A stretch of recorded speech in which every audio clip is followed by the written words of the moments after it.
But a little while ago, I started essentially talking about how to write music.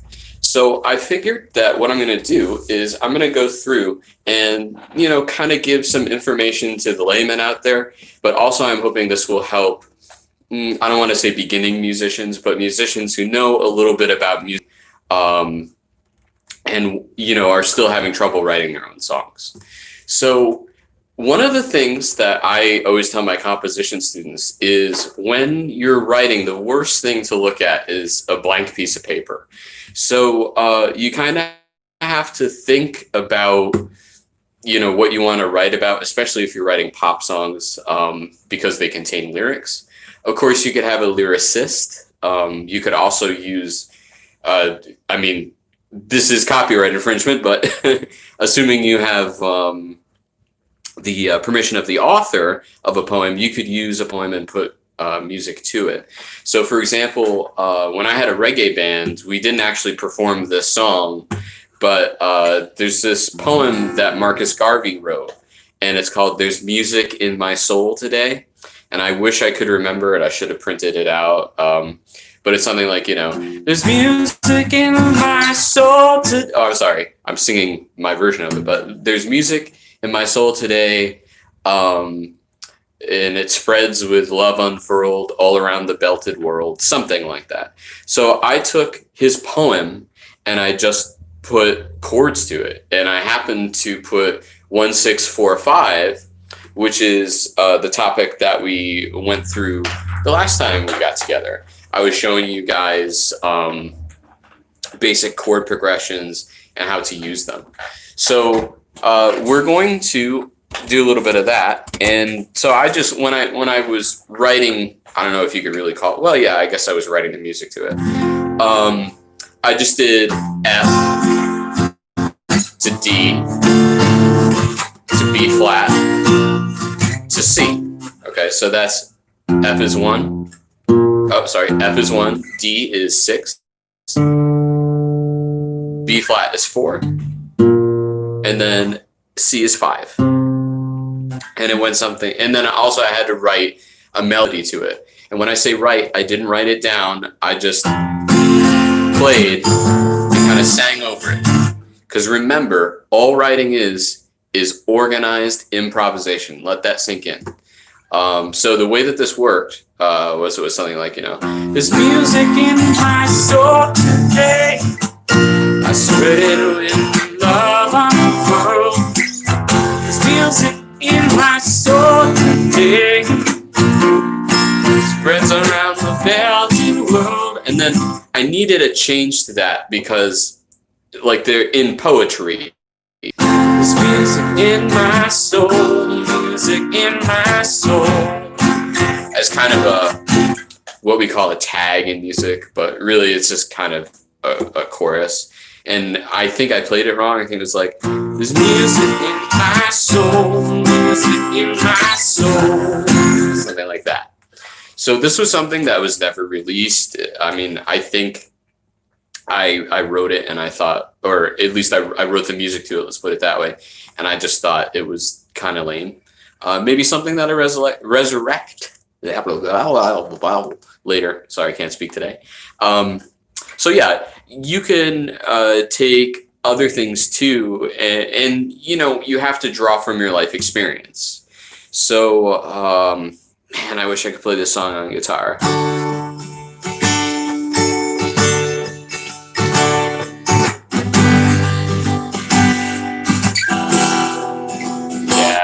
I can't play this song on guitar, but there was a song that I wrote, and this is a bastardization of it. And this I wrote when I was 17. It's called Footsteps in the Dark, 17 or 18. And it was about basically a breakup that I was going through, but also there were elements of the lyrics that were very opposite each other. So basically this song really has 3 chords in it. I guess because I remember its original incarnation. Man, I'm bad at English today. I remember its original incarnation, so I'm just going to play it that way for a second. So it's something like, lie here waiting for darkness. That just went minor. To see the sadness in their eyes.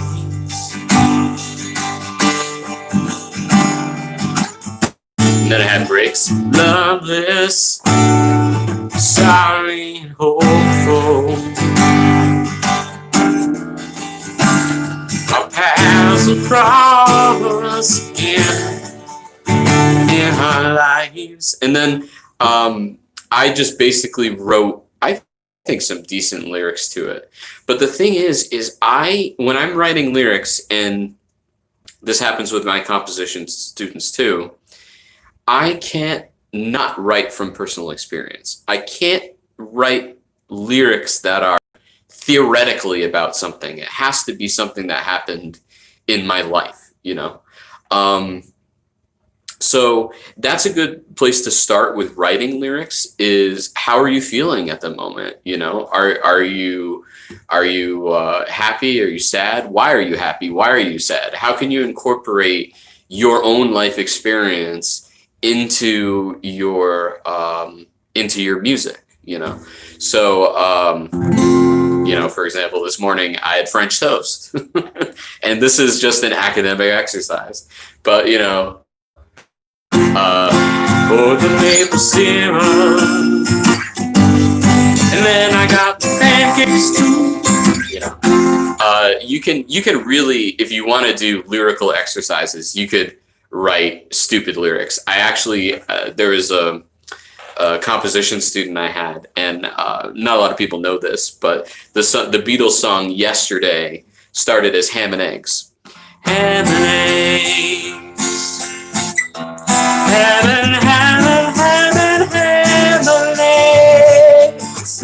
Would that be fun? Ham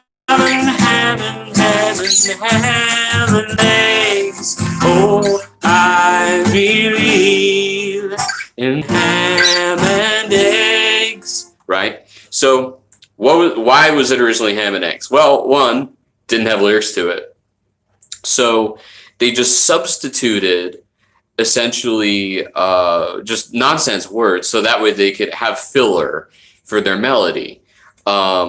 I did the same thing recently when I was doing a blues demonstration in the last video here. I was just, you know, making up stupid words.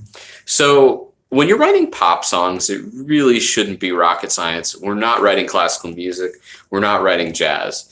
You can make things sound more unique in pop by changing up bass lines, by changing up the way instruments function, essentially. A great example of that would be the 80s band The Police, that Sting was in. And just even Sting as a writer, he's relatively unorthodox. His songs actually modulate which just means they change key, when in fact that wasn't that normal of a thing. Now you're hard pressed to find a modern song that actually modulates. So let's see.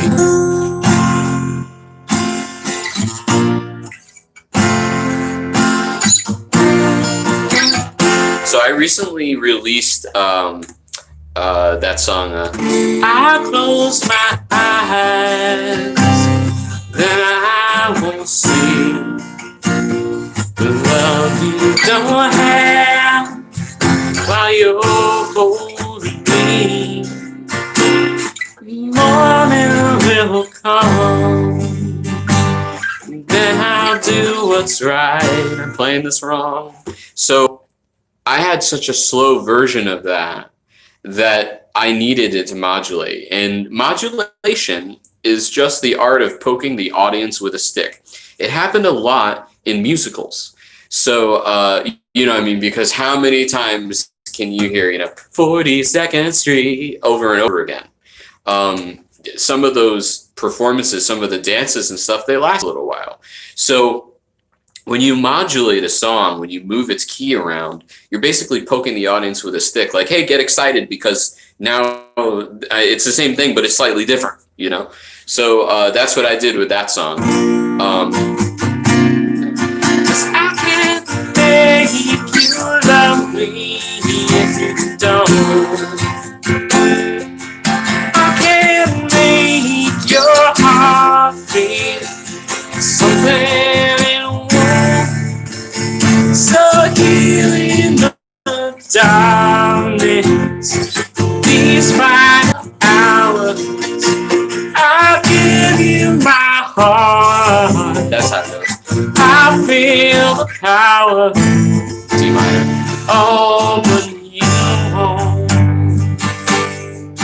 Oh, you won't. And then I just change it up to, 'cause I can't make you love me if you don't. Oh. Yeah, so obviously this is completely unrehearsed. I think I released that song about a year ago. I don't even know if I'm doing it in the right key. This is why I write shit down, son. That's the most important thing. So much stuff can be lost. I have a friend that I connected with recently. We went to high school together, but we didn't really socialize together. But he's a musician, and he's a really good musician. But the problem is he can't, like write and read music. So he improvises a lot, and it's great. But when it comes to things like copyright and all that other jazz, and even just trying to remember parts you wrote, writing them down or at least recording them helps. So there's this really cool chord progression he wrote. So how would you even play that, man?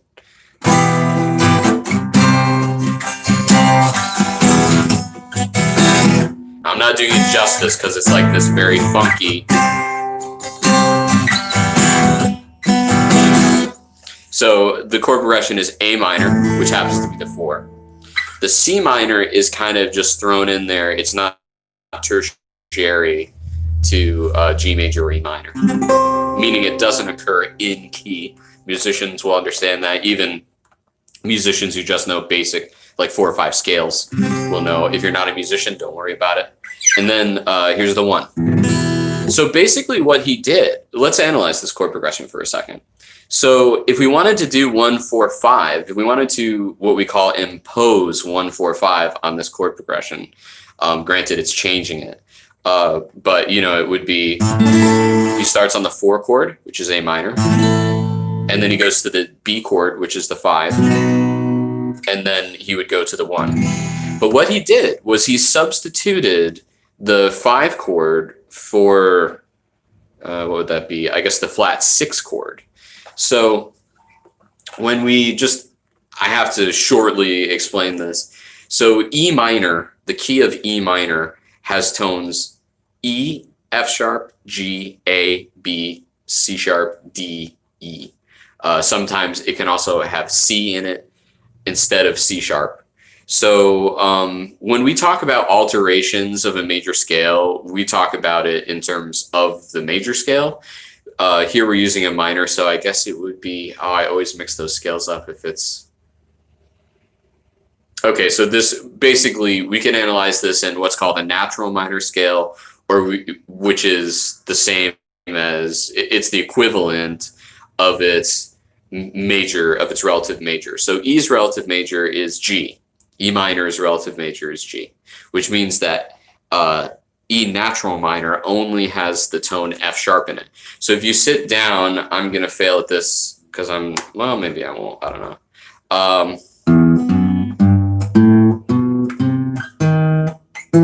Okay. No?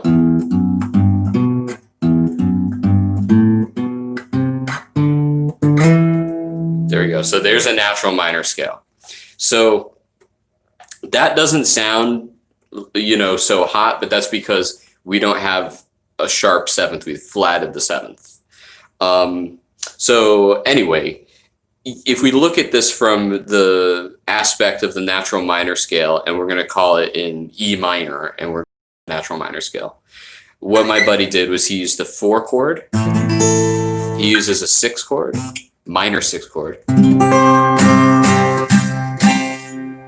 And then he goes to the 1 chord. Okay. So all he's done is he's created a cool little chord progression by just substituting where one chord, that's it, you know? So there's a lot of songs that do this, and this is a way to make your own music unique. So last time I was introducing you guys to the natural six chord in tertiary, which again just means in key. So I'm going to do this in the key of C for a second. So this is your standard kind of 50s chord progression.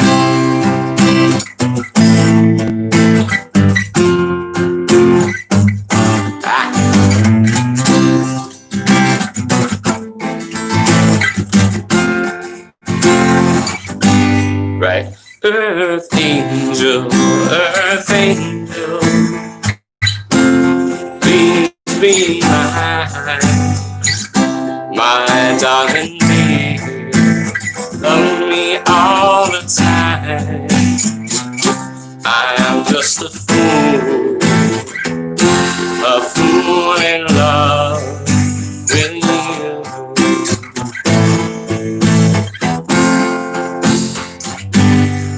Right. So that has a very stereotypical sound because it has been so overused, and even in modern pop music that's still used. But the way you make it less tired, less of a meme, is just by changing the order a little bit. So last time I had this thing where I exploited the relative major and the relative minor. So I wrote a chord progression that was something like F major to G, and then I went to A minor, and then I went back to F to G, and then I did the one chord, which is C. Okay, now all I did was change the order. Nothing crazy, right? But it takes that stereotypical sound away.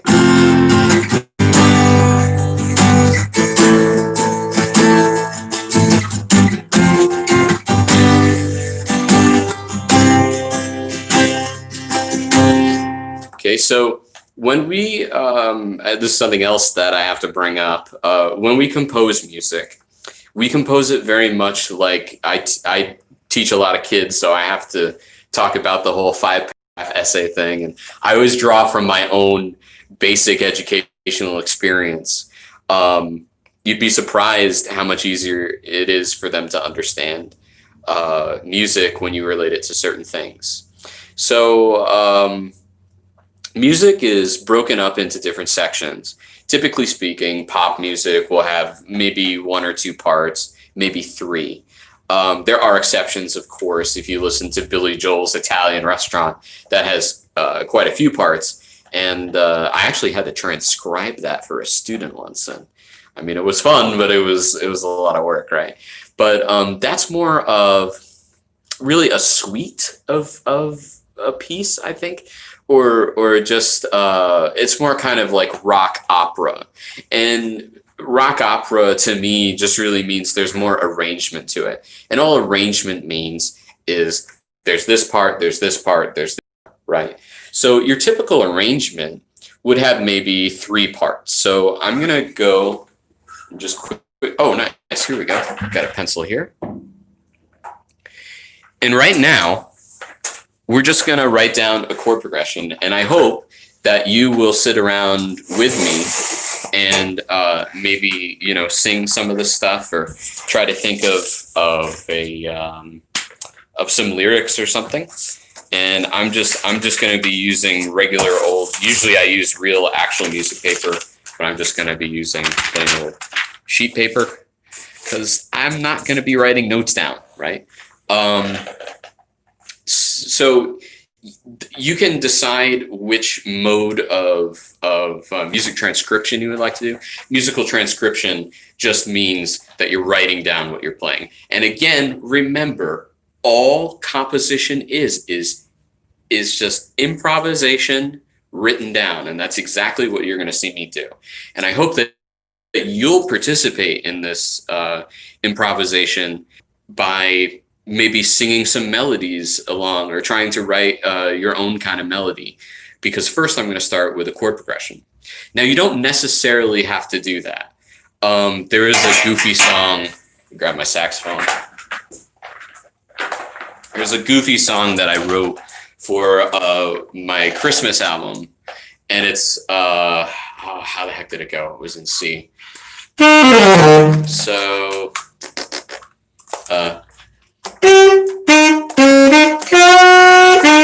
yeah, that's what it was.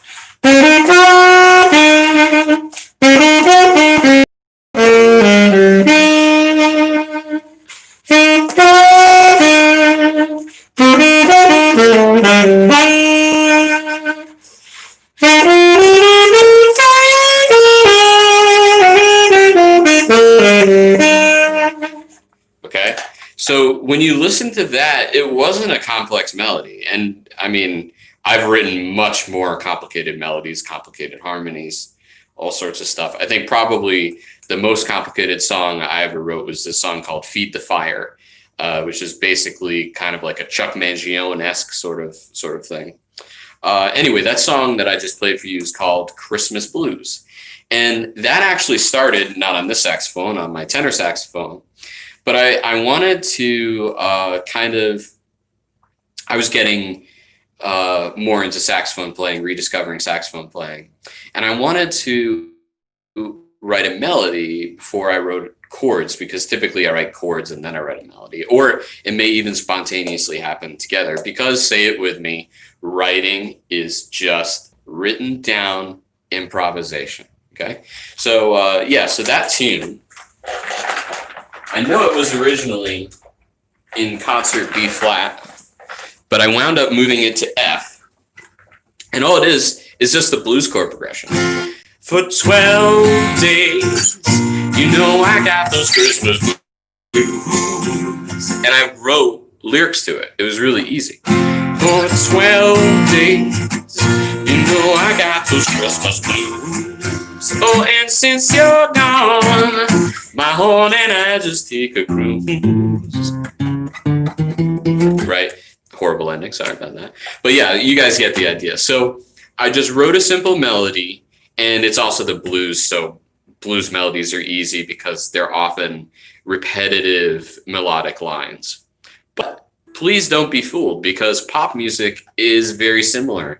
And arguably, it came out of the blues. It came out of Delta and I don't know what to call it, simple jazz, I suppose. So let's get cracking.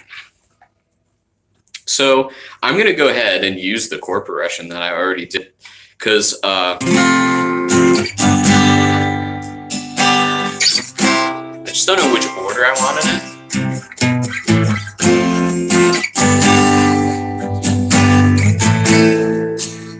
Yeah, I think I like that better. I think I like the major. So here's what I think I'm going to go with. I'm going to do the resolution to the major, and then what we call the deceptive cadence that resolves to the minor. If you guys have ever heard the song, it goes like this: the fourth, the fifth, the minor fall, and the major lift, which is Hallelujah. When he's singing those words, he's telling you exactly, theoretically, what's going on in that song, which threw me for a loop the first time I heard it, because I was like, huh? But yeah, so here's the first chord. It goes like this, and then he moves to the 4 chord, the 4th to the 5th chord, the 5th, or the 5 chord, as we say, and the minor fall. So this is A minor, and then this we call a major lift, because we're taking you out of this minor and lifting you up to major, right? So anyway, I think what I'm going to do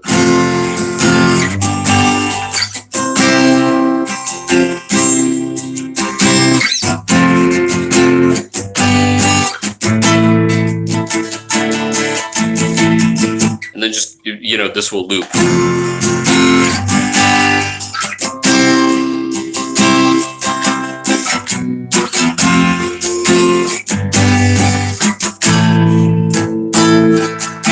What I want you to do is I want you to try and just think of a melody I'm going to put my own to it in a second, but I want you to think of a melody that you want to, or improvise a melody. It doesn't have to be anything crazy. So here's C scale.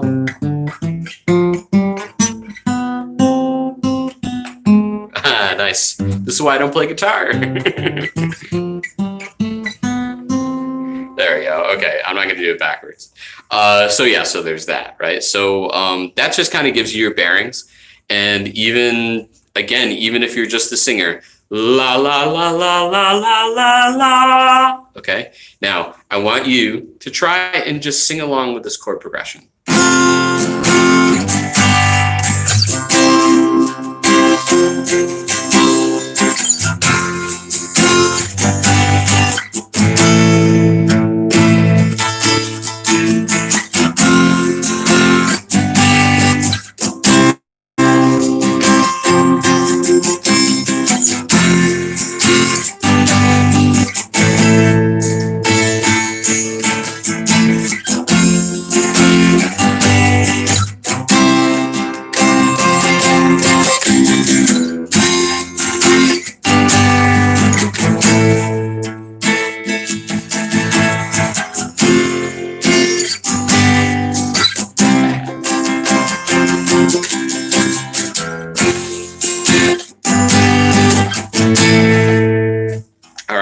So I'm going to go ahead and just quickly, I'm going to call that our A section. We can change all this stuff later. We can also recycle chord progressions. So there's nothing wrong with using the same chord progression over a different melody.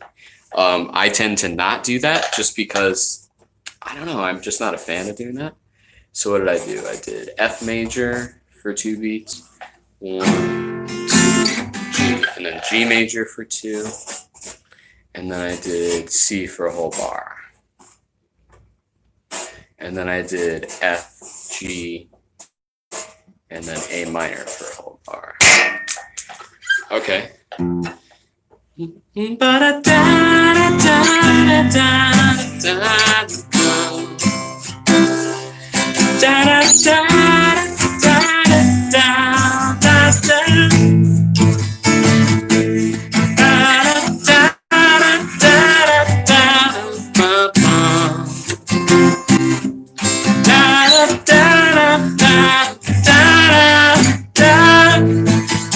Okay, there you go. So there's my simple melody.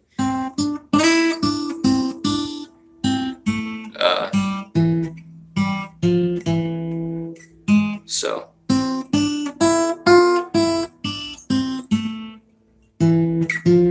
something like that. I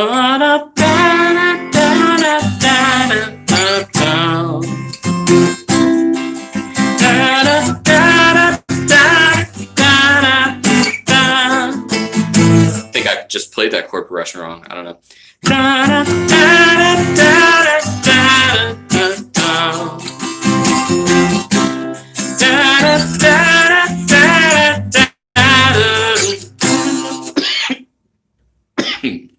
Excuse me.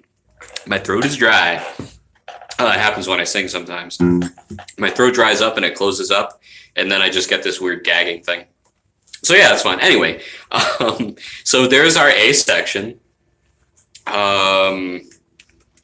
So sometimes this is really hard to explain, but sometimes words just kind of fall into place and you kind of get this feeling of what you want this song to be.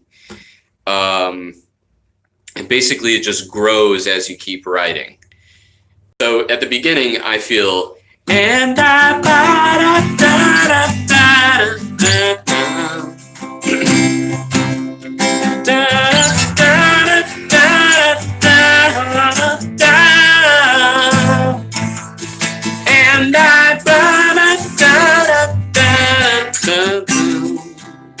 you know, so I guess since I have to talk about my own experiences, and you know, I'm an artiste and this is art, and we have to get a little bit touchy-feely with it. I'm gonna base this song on an experience that I had where there's this girl who was interested in me. I went to see her, everything was hunky dory, and then like she never wanted to see me again, sort of thing. And it was weird because we had left it at, kind of when are we going to see each other again? How's that going to work and all that jazz. So she was out of state, and basically it had a big impact on me emotionally, of course, because it's not like this girl made any promises to me or anything, but I was expecting a little bit more than what I got. So let's just use that as a premise for our lyrics. So what I'm going to do now, and this is what helps me write the melody, or rather remember the melody, is I'm just going to write, say, a single verse. So let's see. So I had to travel to see her. So I can talk about planes and trains, and it's lucky that they rhyme, right? So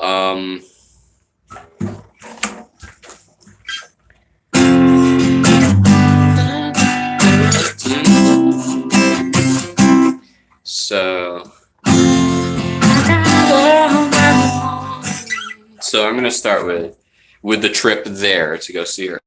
So I got on the morning train, which is actually fictional because I drove my car to the airport. But whatever. You know what? While I'm at it, give me 1 second. I'm going to get a proper notebook because I'm not able to write this very well on a stand.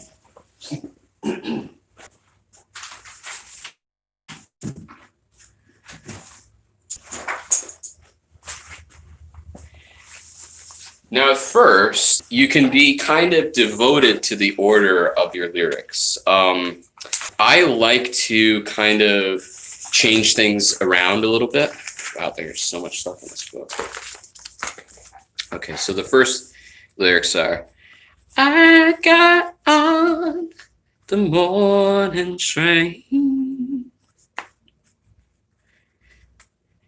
Okay, so again and train rhyme, so I'm going to try and do that. So instead of, now this is morphed, instead of talking about my journey to her, I think maybe it's better for me to talk about my initial misgivings and like worry. So she was out of state, and I was like concerned, like, am I going to lose this person to somebody else? Like, what?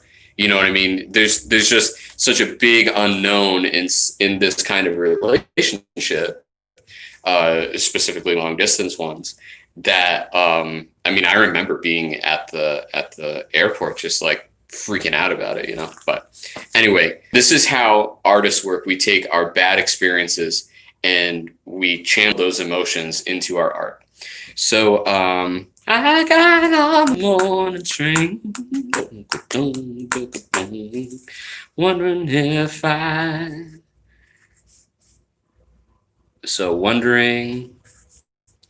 if I'd see you again. I got on. Don't know if I'm singing this in the right key. And I feel like I've changed the melody. Okay. I got on the train. Wonder if I'd see you again. Or again. I don't know. I got on the morning train, again train. Wondering if I see you again.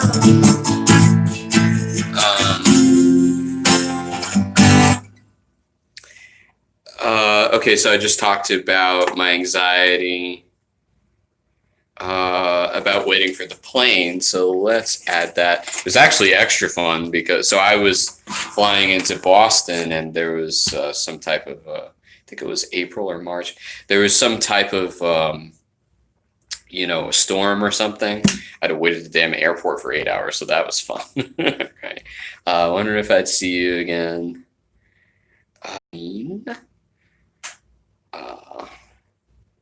got on the morning train, wondering if I'd see you again. And then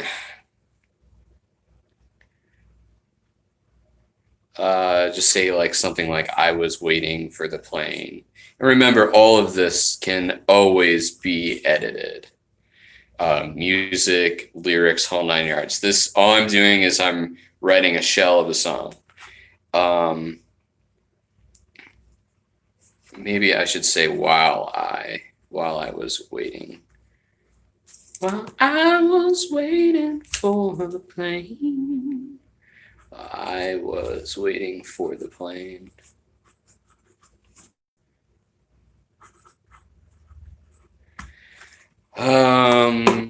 Okay, so this is where kind of all, you just have to basically write words. You got to fit something in. So plane and name rhyme. Oh, nice. I wrote the wrong plane. I wrote P-L-A-I-N instead of P-L-A-N-E. I was waiting for the plane. So then we want name at the end.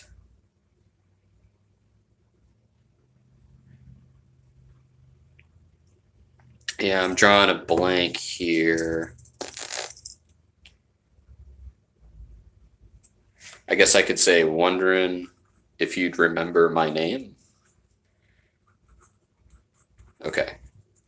So part of, remember my name. So part of lyrics writing is, it's poetry, right? So you don't have to be some crazy poet. And Lord knows, there is pop music today that I do like, don't get me wrong. But Lord knows that the poeticism has kind of, how do I say it, disappeared in recent times. There are exceptions to this, of course. But yeah, so here is, oh, right. And then the other thing I'm going to do is I'm just going to put my chords on top of it. So G, C, F, G, A minor. So I'm going to show this to you guys. So here are my lyrics, and see, I just put the chords on top of, the lyrics. Just like, if you're looking at any lyric sheet where they put chords on top, it's the same concept. All right, so here's what I got. I got on the train, wondering if I'd see you again, while I was waiting for the plane. Wonder if you remember my name. Okay, so the words don't quite work. While I was waiting for the plane, I was wondering if you remember my name. Yeah, there you go. So we're gonna put I was there. I was, okay. So now we have just a basis, and of course you're going to want more than 4 lines, all right? But this is just for illustration. Who knows? Maybe I'll expand the song side sometimes. Mostly because it's like, well, I started a recording and I don't like it, so I just ditch it, All right. So now.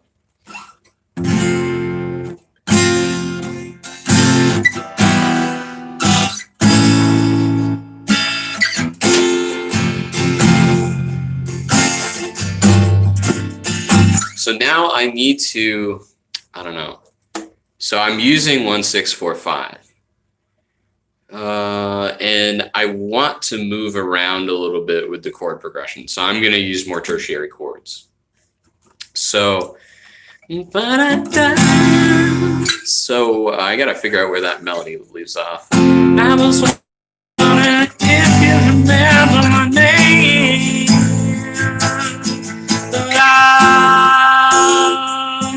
Okay, Okay, so that's C. Good. La, la, la, la. No, I want to be able to stay on that C. La, la, la, la, la,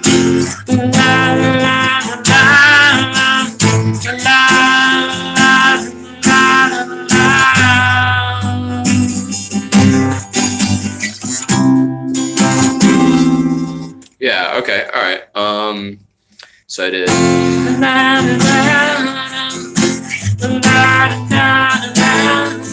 Okay, so that chord progression. So I'm writing these chord progressions down on a different sheet of paper. It just makes it easier. I usually like to have one or two pieces of paper floating around so I can write one crappily and write one well. So I'm going to go ahead and label that as the verse on my lyric sheet. There's going to be more to it. All right, so now label it on the verse on my, label the chord progression as the verse on my draft sheet. So now I think this is going to be a pre-chorus. Now a pre-chorus is exactly what it sounds like. It comes before the chorus.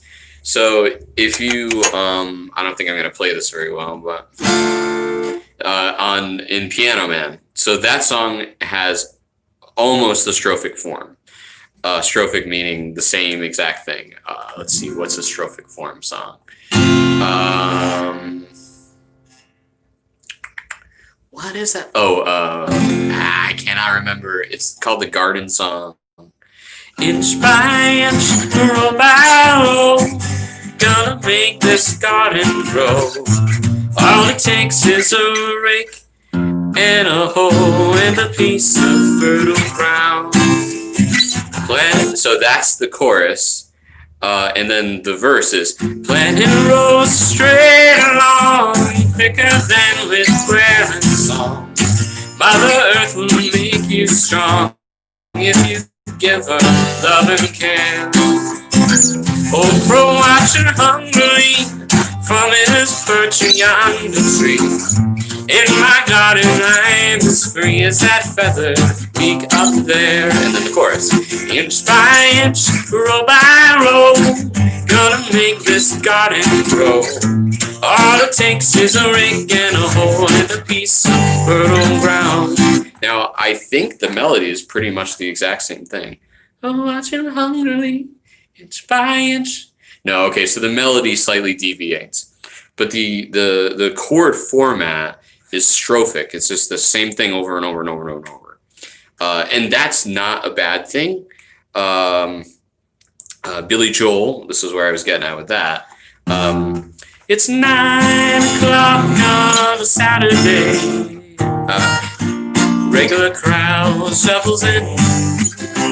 There's an old man sitting next to me, making love to his tonic engine. It's the same as sing us a song, you're the piano man. Same melody. Sing us the song tonight. And chords. Well, we're all in the mood for a melody. When you got us feeling alright. Right. Again, I'm a pianist, not a guitar player, so you get to suffer through this. I just picked to play the guitar in a few of these videos in hopes basically of getting more views, but also because it's just an easier instrument. You can see what I'm doing than angling, a camera for a piano. All right, so Billy Joel needed to break up that monotony, right? Because the melody was the exact same in the chorus, or what we would call the chorus, as in the verse. So he created that la da da dee dee da. Is it B flat? Yeah. So la da da dee dee da. La da da dee dee da. Da da. Right. So that part is essentially a pre-chorus. I'm pretty sure it happens every time after a verse. So that's what a pre-chorus is, and that's what our pre-chorus is going to be. It's going to happen every time after a verse before the chorus, thus the name pre-chorus. Now, there are other names that amateurs come up with, like I've seen stuff like post-chorus and all that jazz. I mean, sure, I guess you could have such a thing.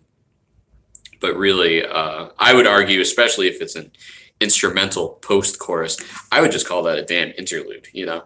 So there are like musical, legit, like college musical terms for form. And then there's just kind of layman's terms for form. So anyway, let's get this pre-chorus done. So what did I do? I stayed on C.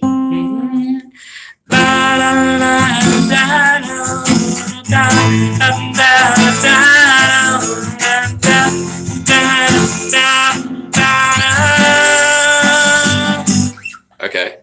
I like that. And the melody is simple.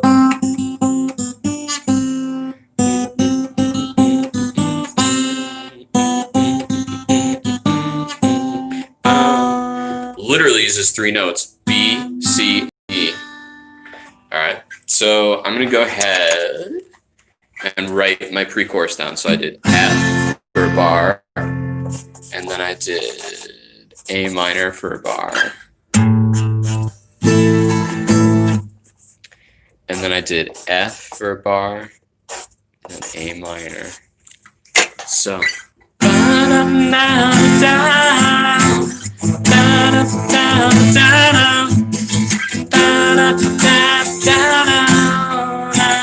Oh, okay. All right. So that's a short one. It's like 4 bars. Oh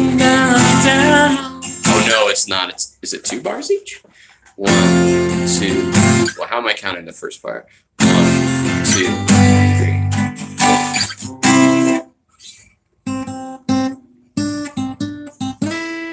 Oh man, I already lost. I see you again. Okay, so because I didn't write the damn melody down, of course I've recorded it. Yeah, I can't remember it. Okay, so I'm gonna go ahead and I'm just gonna write how this one part, how the pre-chorus just plays. C, C, C, C. C, C, C, C, D, C. C, C, C, C, B, D, C. So that's the melody. I got all the train. Yeah, no, it went down. It's like I got all the train. Oh, wonder if I see you again. While I was waiting for the plane, I was wondering if you remember my name. Okay, and now we have.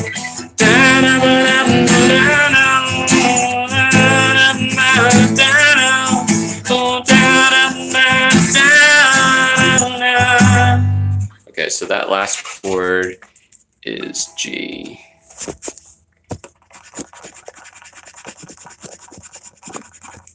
Okay, so now, at minimum, I have verse and chorus. I feel, or a verse and pre-chorus rather. I feel like this pre-chorus couldn't really be a chorus because it's too short. And yeah, I want to move some bass notes, at least do something kind of more funky-ish over whatever our chorus is going to be. So I've at least written down the beginning melody notes to my pre-chorus, so that way I don't forget it. I was on the morning train. Oh no, but that would go to the minor. I got on the morning train.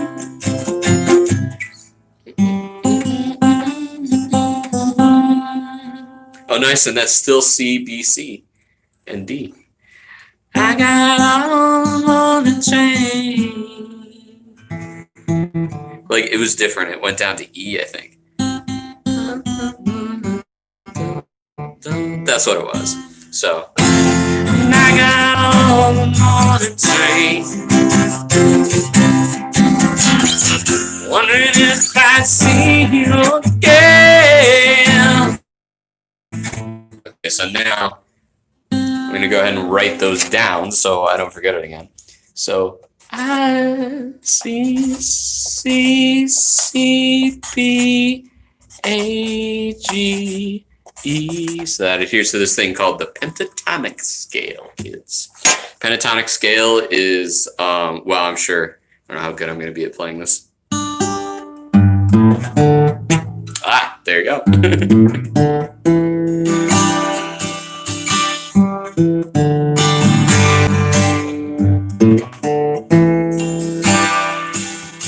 So the bottom part that uses a pentatonic scale. So I'm using the pentatonic scale here, but it's in C. Anyway, continuing. Now I want to get a feel for it. This is the time when I stop and I listen to kind of what I've created just to see, is there a way that I can make this sound cooler, or, you know, a way to change things. Usually I would write more than one verse. I would at least write 8 bars worth of lyrics. But again, this is for illustrative purposes. Excuse me. So, yeah, I don't know, maybe this needs an intro, I'm now thinking, but we'll deal with that later. So, why am I singing that wrong again? I got on the morning train. I got on the morning train. But wondering if I'd see you again. While I was waiting for the plane, I was wondering if you remember my name. And then I got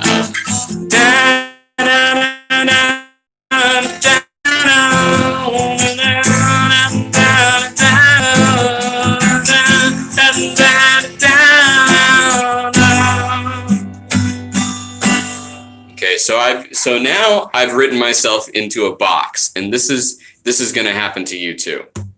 So there are times when you're just kind of forced to make musical decisions. And I tend to, again, when I write, I like to have different parts.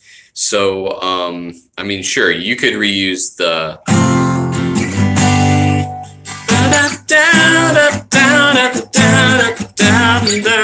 you know, I just added in this walk down.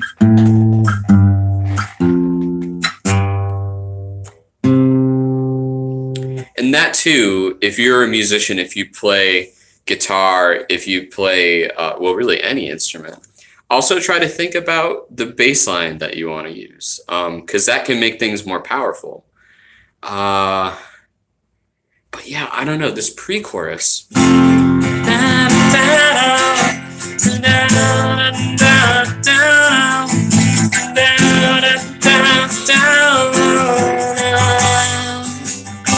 I think that should be G sus. No,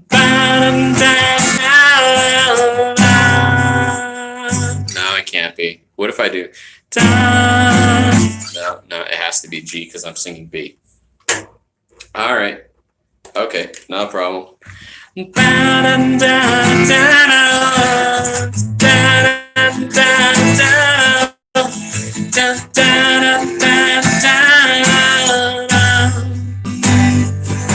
I guess I can go to, okay, so I have 2 choices. Well, actually I have 3 choices. I can go back and play the F to the G to the C and the F, G, A, which is my first part. Excuse me. But I don't want to do that because, again, it's just not my writing style. So what I'm going to do is I'm going to do, I believe, a deceptive cadence for the chorus. Deceptive cadence just means it goes to the relative minor. So this is what we call, I believe, an authentic cadence. So you have C, to G, or perfect cadence, I'm sorry. So G to C is perfect, right? Because it leads to itself. Now, when you play, I'll play F, G, C. See, that feels like you're rooted in something. You don't feel disturbed when you hear that. But when you play, right, then it doesn't feel like it's resolved, or it feels resolved. It's just resolved in the wrong place, much like, right? So I think in my other writing video, I did something where I did an FGA thing. I pulled the song out and all, but just go watch the video if you want. Okay, so where the heck was I? Right, deceptive cadence. So I'm going to do a deceptive cadence on the chorus. So I know I want it to start with A minor. So coming out of the pre-chorus,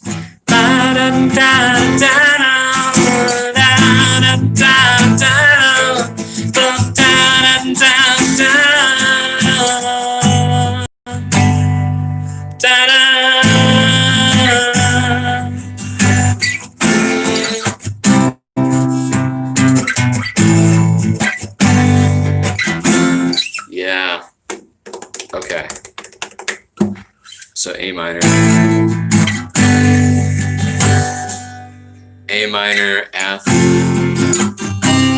C,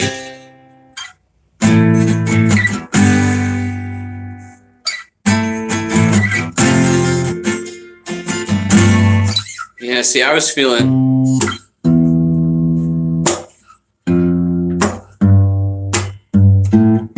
just kind of something more funky-ish.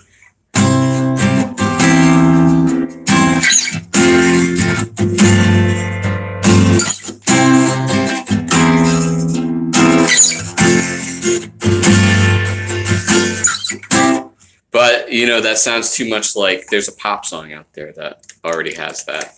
So I think I'm going to stick to my A minor. Okay, so.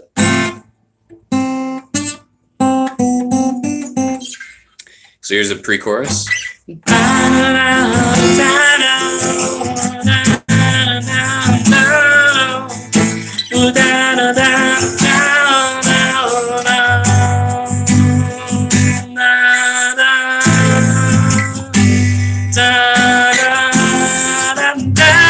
Okay, let's write that down. So B, C.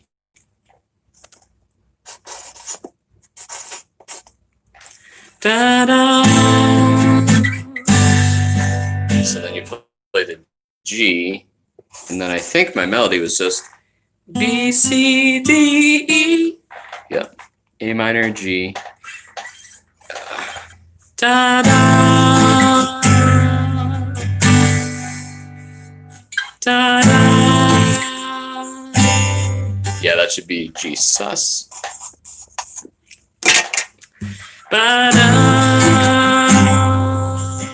ba da da da B C D E B C D E da da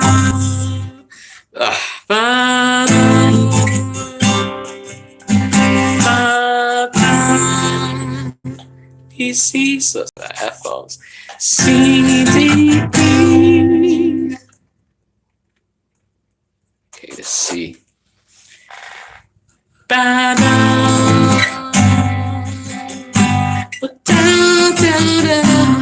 Oh, nice. So now I'm getting into I believe love is the answer. I believe love will find a way.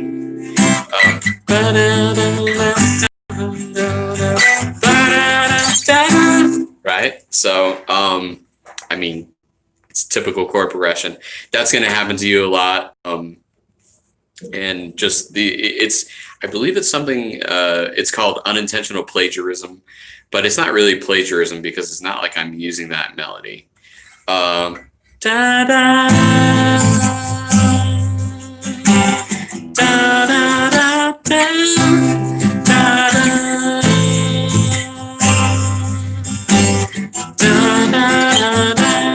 Yeah, okay, so then the second ending is A, C, I think. So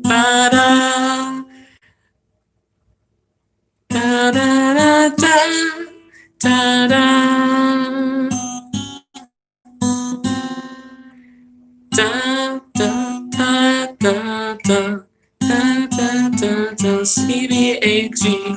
Yeah, it's the meow mix lick. So then the second ending is C-B-A-G. All right, cool. So, yeah. So now I have a semblance of a song. Oh, whoops, I forgot to label that as chorus.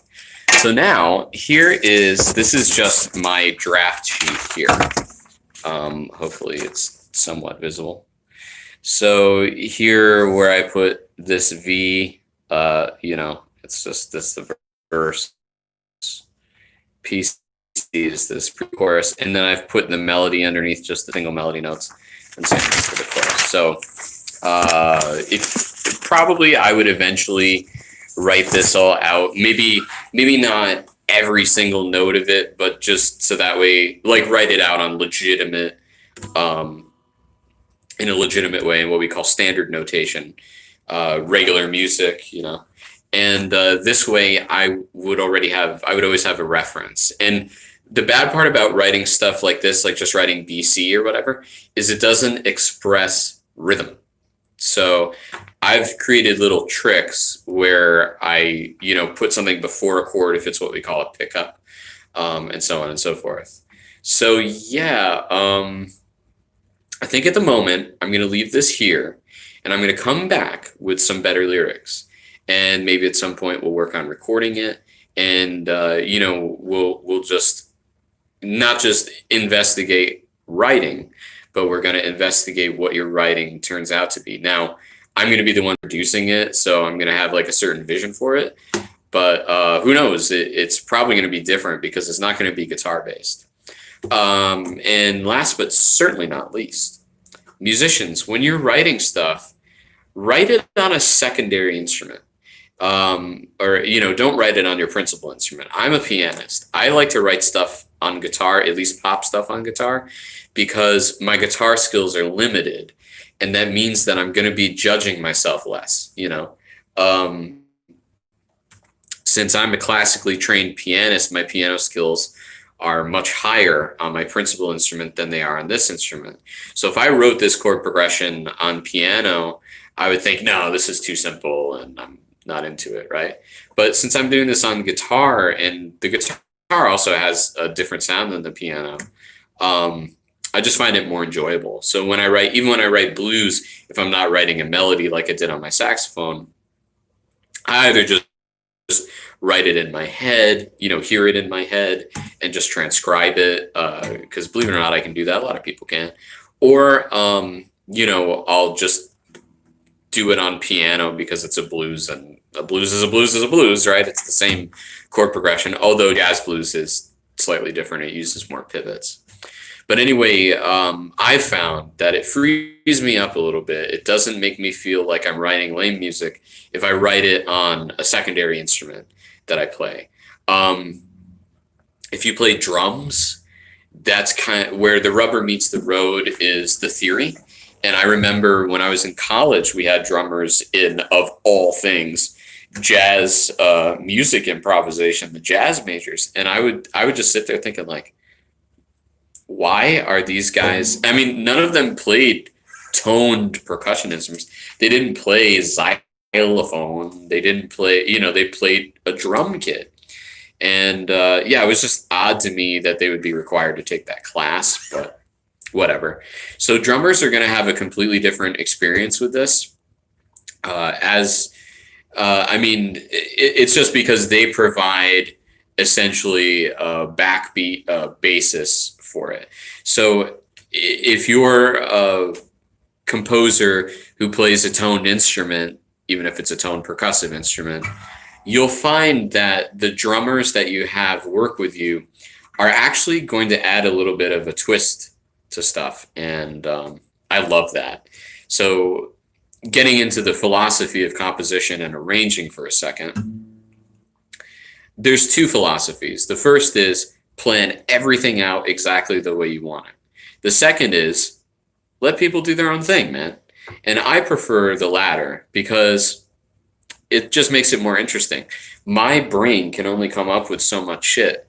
Whereas if I have the other musicians playing along with me do things that are different and do, use their own ideas, it's going to make my arrangement sound more unique.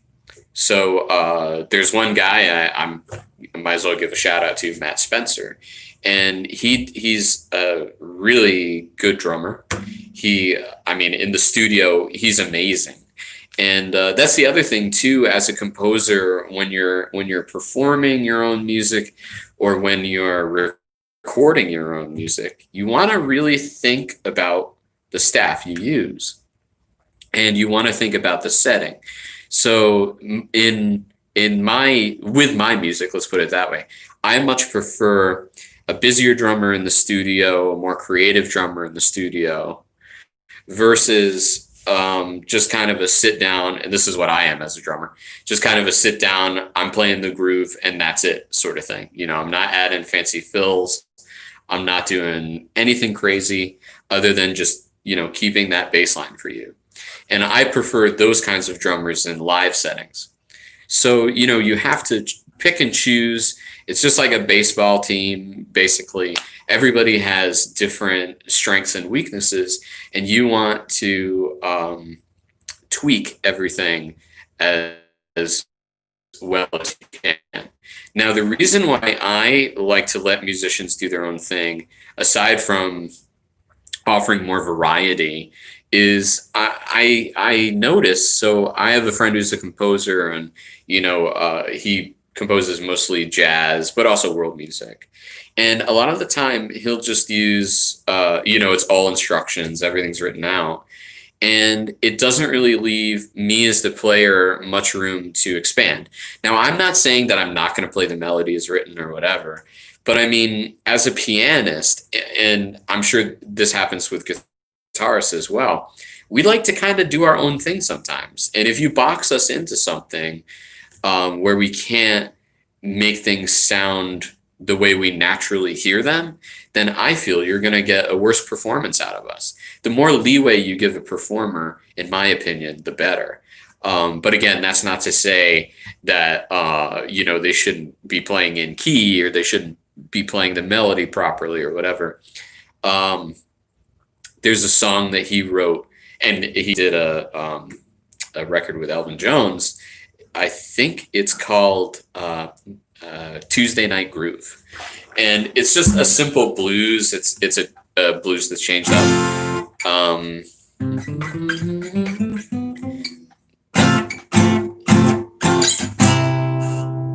think it starts on the 4.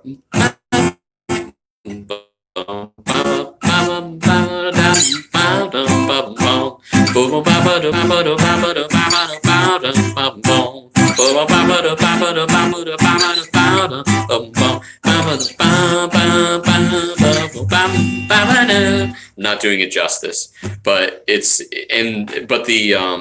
the drum part is difficult to it, and even Elvin Jones had trouble doing it. So what happened? Well, Elvin Jones is like, fuck that, I'm just going to do something else. And that's a leeway you should give musicians. And in my opinion, I think what Elvin Jones did on that record sounded a lot better than the prescribed drum beat. No offense, Greg. And so I, especially in the realm of drums, I like to kind of let them do their own thing.